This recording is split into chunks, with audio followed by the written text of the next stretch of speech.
सांगली महानगरपालिकेच्या मुख्य प्रशासकीय इमारतीसमोरील पद्मभूषण डॉक्टर वसंतराव दादा पाटील विद्यामंदिर आणि पीएम श्री मनपा कन्नड प्राथमिक शाळा क्रमांक 19 यांच्या इमारतीच्या तळमजल्यात मोठ्या प्रमाणावर फुटलेल्या ट्यूबलाईटचा साठा करण्यात आल्याचा प्रकार समोर आला आहे। या घटनेमुळे विद्यार्थ्यांच्या आरोग्य आणि सुरक्षिततेबाबत गंभीर प्रश्न निर्माण झाले आहेत। प्रत्यक्ष पाहणीत शाळेच्या एका भागात गंजलेल्या लोखंडी गेटला कुलूप लावून त्यामागे शेकडो ट्यूबलाईट, लाकूड आणि अन्य भंगार साहित्य साठवून ठेवण्यात आल्याचं दिसून आलंय।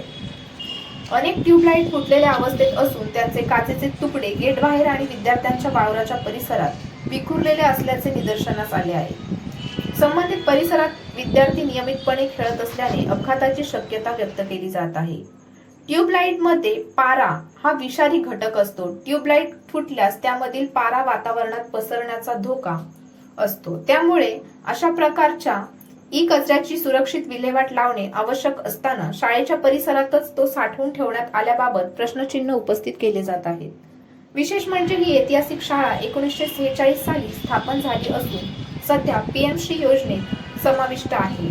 विद्यार्थ्यांच्या सुरक्षित आणि गुणवत्तापूर्ण शिक्षणाचा संदेश देणाऱ्या शाळेच्या आवारातच अशा प्रकारचा धोकादायक कचरा आढळल्याने पालकांमध्ये चिंता व्यक्त होत आहेत। या प्रकारची तातडीने दखल घेऊन शाळेच्या परिसरातील विषारी कचरा हटवावा, कचऱ्याची नियमानुसार विल्हेवाट लावावी आणि या प्रकरणी जबाबदार अधिकाऱ्यांची चौकशी करून योग्य ती कारवाई करावी, अशी मागणी पालक आणि नागरिकांकडून व्यक्त करण्यात होत आहे।